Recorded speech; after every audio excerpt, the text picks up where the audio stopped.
What up, though, and welcome back to growNman. It's your man, John D, in the building. What's happening, everybody?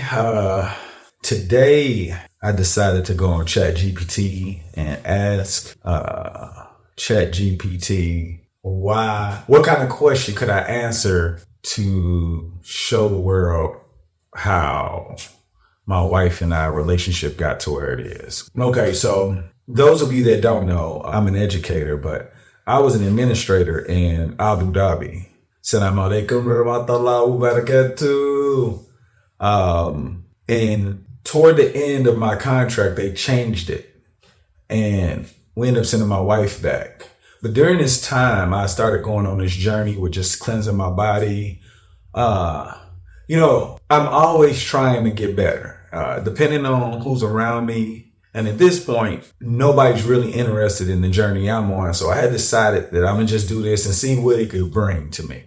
But my family has shifted back to the States to get a jump start before I came back after I completed my contract. But I had this reflection period of how did I lose my family? And I lost them because I was financially ignorant. I thought I was going to just make that much money forever. And I didn't know how to save enough to make it make sense for me to be able to just leave.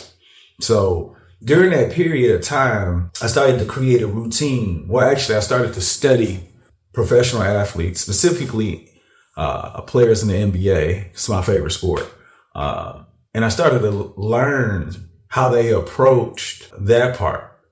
And I realized that their routine is so dope that people are willing to pay them that much money to hoop. And I was like, I don't even got a routine. So nobody's going to pay me to do anything other than what I was doing. So I decided to evaluate my life. And I was looking at my relationship with my wife. And I was like, how did we get here? How does she feel about me? How I feel about her? And I just looked over it. I cried for at least a couple of years because I just thought about how arrogant and ignorant I was. And she just kept it moving. She just was strong. When I realized how blessed I was, I started to create a routine of ideas of what I wanted to give back to her. And I was I didn't even realize I didn't know her as well as I should have. And I started to do research on relationships through people that were in them, that had ideas on them, why we do what we do. And that's when I came to the conclusion that I'm going to become the coldest husband. And I was like, how do you become the coldest husband? And then I just created my own thing. So my own thing was we were going to talk every day. I mean, intentionally talk. We were going to really try to run down our whole life. This is when I knew that we didn't know each other. Because I never told her stuff that I never said out loud. It was so many things I needed to unlayer. And it was just certain things that I never shared with her. But when I gave her everything, I told her there is nothing that I can recall that she doesn't have. And I wanted our relationship to be where we could be that vulnerable. Where if she knows my weaknesses, she'll always protect me. She'll put me in a position where I won't hurt the family. And she's made me a stronger man by far. And intentional conversations allowed me to learn her behaviors and the areas that I didn't like as much. But it caused me to ask more questions, to say, hey, why do you respond this way? At one point, she was like, John, sometimes we're not going to agree on things. And I'm like, I get it. But I want to know why we're disagreeing.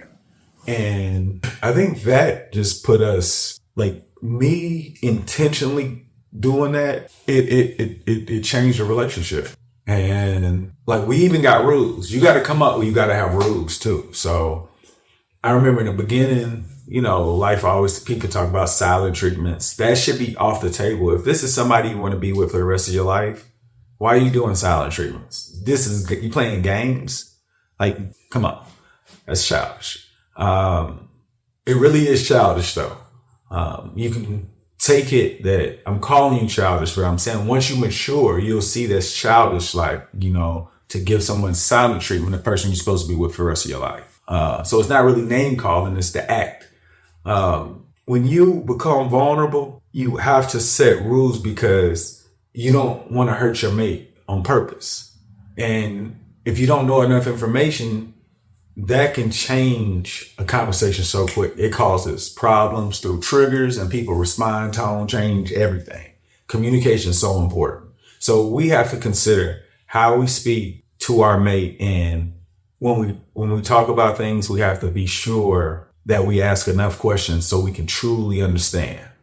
Because a lot of times we assume that our mate would do what we would do when our life is totally different. Or I think they would do this because I've been exposed to this and men do this and women do this, but that's assuming. So the intentional conversations, it opened up a door that I don't think any man has ever shared with me.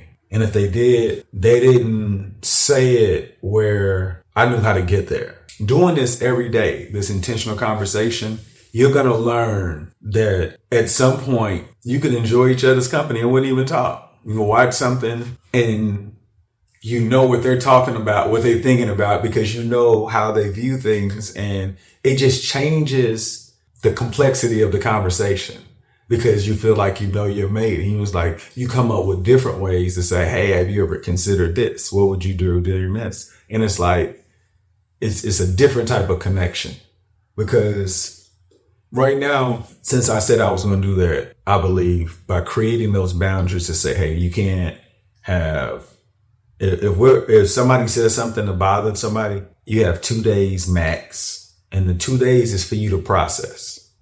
It's not to look for an apology. It's to process what happened, because if both parties process what happened, the person that was wrong will realize it, and that should be a sufficient amount of time. And if it's not, then you need to realize or come to, you gotta progress to some point. Because me and my wife, we don't have 2 days anymore. It might just be like a nice, you just go to sleep. And then the next day, we already know where it went wrong. You know, it's not something that it keeps us fighting, you know, because we're on the same team. The idea that I think my wife would hurt me and I respond in a way. I remember look, I can tell you, like the way that I used to view how she looked at me on something, she made me question, was she coming for my life? Because I'm just used to people coming for you. You know what I'm saying? And she was like, John, I love you. Like, why would I come for you on purpose? Like, people be petty like that. And I was just like, every time it sounded like this is somebody coming for me, I would respond. And, you know, if you petty, I could be pettier, you know, and she's my wife. Why am I treating her like that? So I realized that we didn't have enough conversations for me to know that she's not coming for me. So when I got over that hump, that reduced a lot of my triggers, because now I realize that people can talk in a certain tone and not even come from an intent that you normally hear. You like, what are you talking to like that? Like, she's my wife. Why is she talking to me? Like, is it something I'm saying that's triggering her? So it made me like evaluate and reconsider how I was talking to my wife, because I don't want to hurt her in no way. But let me see. Oh, you got to be open to being wrong. Like, sometimes we'll be so gung-ho in a perspective and we'll defend it, and we'll say things and hurt people in the process, and not realizing that we could be wrong. The other person, if like, they feel the same way. And I feel like if we approach things and try to empathize and ask enough questions to be like, so why do you feel so strongly about that? The person that's more open to trying to understand the other perspective, the conversation automatically matures. And what you're doing, you're showing that other person, this is how we can communicate when we have misunderstandings. A lot of times we just never matured in how to use words effectively. And I'm learning that. The process of me talking to my wife and not triggering her, because she knows me better than anybody, right? And apparently it's something that I'm doing. And she could have her own insecurities, but that means I don't know her well enough where I am changing my tone to prevent her from responding this way. So I've learned so many different things about my wife that is reciprocated. Like when you intentionally do something, you get better. So what do you do on a daily basis? Like if you live with somebody, because you can never learn them too much. I'm telling you, and it's worth the journey. I'm going to tell you why it's worth the journey. I was telling my friend, I got so many friends chasing the dollar. If you master your relationship, people will ask you for information about how'd you get there. If you're really good, people will pay you for that information. No matter what language, what religion you follow, everybody wants to grow old with somebody happy.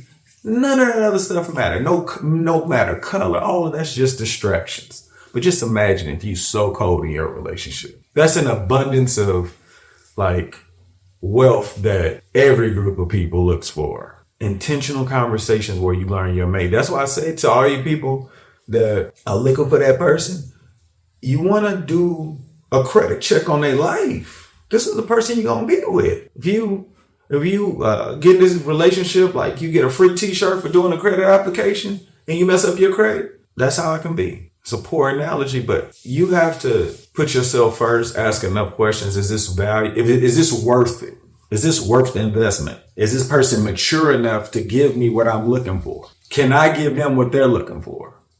And it takes a mature group of people to make decisions like that for a family. When I say group of people, I mean people mimic others. Like what we're talking about in school recently, you want to take students out of general population and put them in an isolated area, but they mimic each other. And if you don't know how to do something, you hope that the people around you know what they're doing. Relationships, it's a poor example out here. And I'm telling you, to get to where I've gotten, I could be with my wife 365 days a year. Literally. I don't need a break because we've created a relationship that you can only appreciate if you're in one. Because everybody don't. I don't think they believe the messages that you can get here.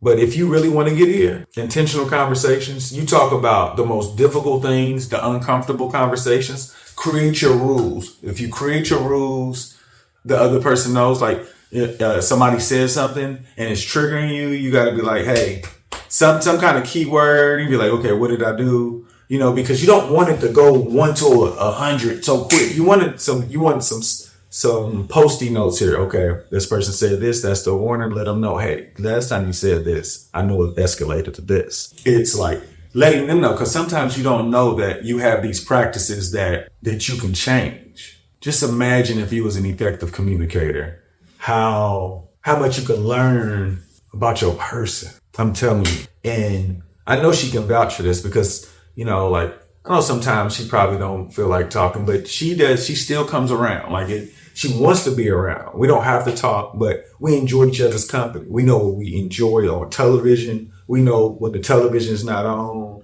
that we can still have a good time. We can talk about a little bit of everything and just talk for hours on it, because there's so many things you can learn from your person through intentional conversations. And when you're open to being wrong, you realize life is a lot easier than what people make it seem. It's a lot of distractions outside.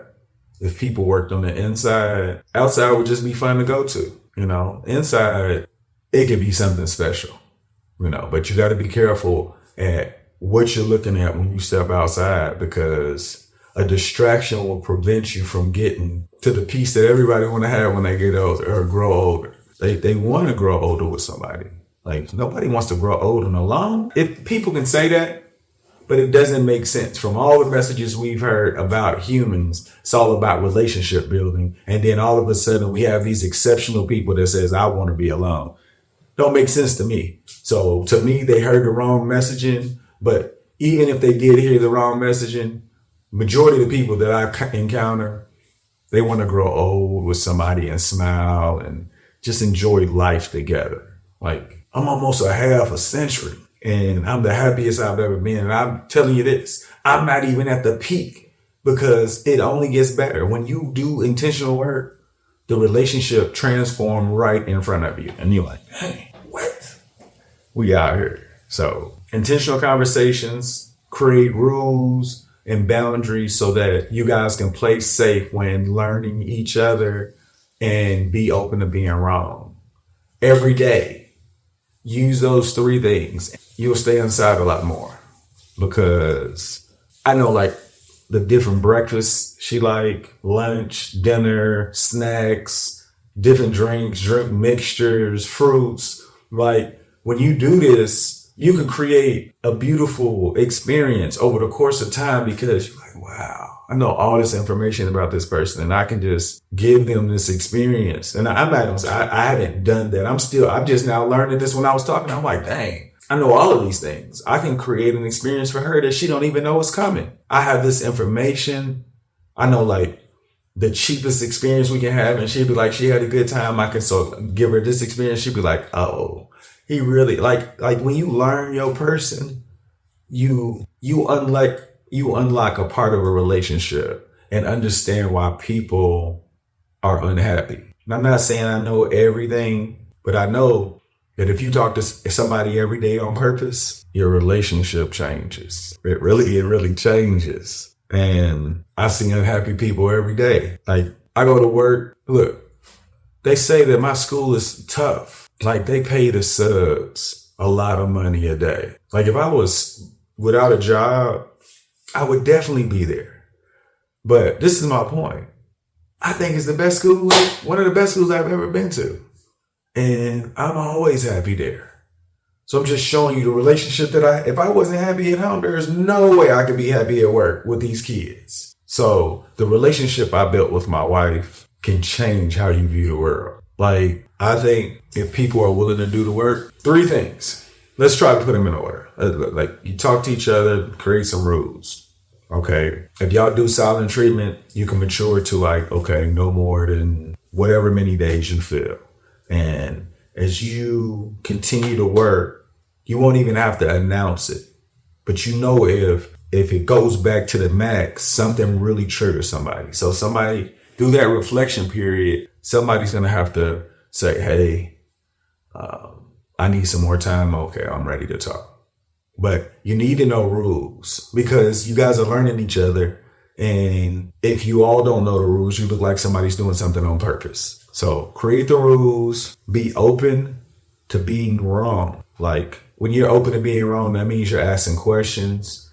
You're actually listening, and you're not trying to counter what they're saying. You're trying to understand as much as like, why do they feel that way? How did they end up feeling that way? Well, like, are they going to keep feeling that way? Is there something that can make them feel different?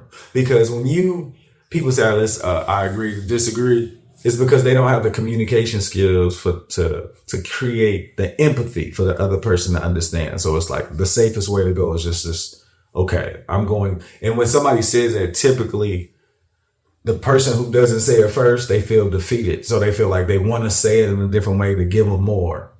But just be open to being wrong.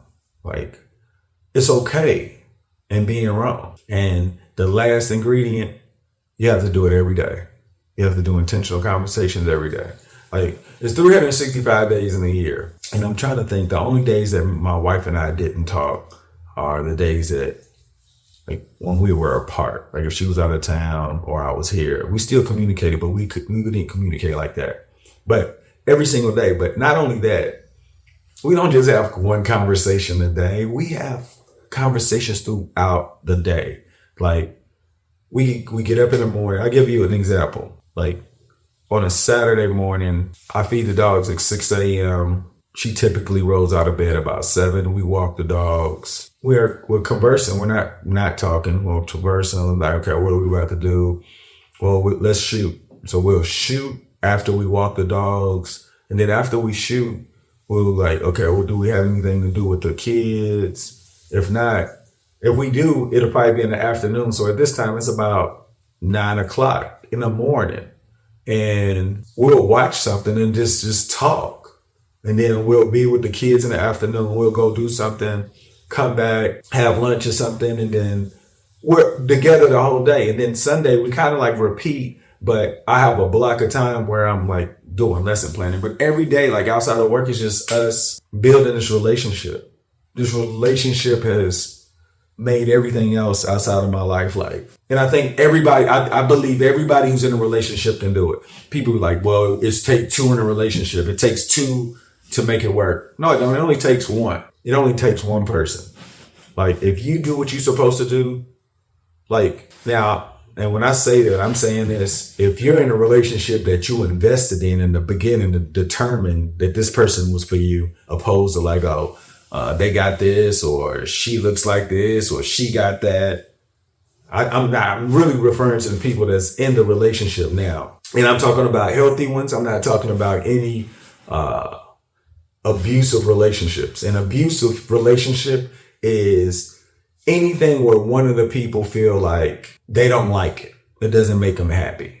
Not just being wrong about anything. I'm talking about yelling, physical, whatever, mind games. That's not a good relationship. I'm talking about a relationship where two people genuinely like each other, and, you know, it might have been some mistakes along the way, but you guys can make it work. And if one person might be hurt more than the other, but the person who does the work, my wife told me that. She said, it's really hard for a woman to leave a man if she sees him improve, unless it's not enough movement. If they feel like, because I feel like women will make you better. They will create an obstacle, and you may not like it, but it can be done. But we're not going to think like that. And as far as women, if you want to make it work, you're gonna have to teach her, if he's a man, teach him how to communicate better. And when I say that, effective communicators don't have these problems. No, they don't. Effective communicators don't have these problems. And me and my wife and I are learning, you know, we're becoming a lot better. And one day we're going to be very effective. Like, I don't want to make her mad in any way, but sometimes it happens, and wasn't on purpose. But it's not like she can't control her feelings. It was something that I said that I just don't know, or it hasn't been brought to her attention. Like, why is she mad about this? But once we learn that, it doesn't happen again.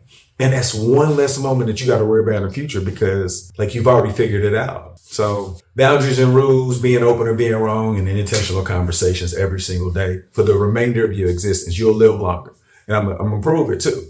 My wife and I we've already improved our diets. You know, we have better practices. We're trying a lot more active in trying to do the right things as far as taking care of this vessel. This is the only vessel we got. And we believe that the happiness is what's going to keep it going. And I could be wrong. Like, you know, of course I could die, but I do believe the happiness in a relationship can keep it going.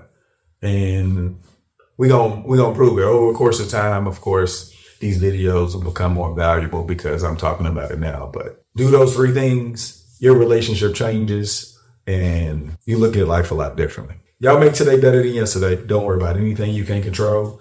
GATA. Get after that action, or the action will get after you. Be great on purpose.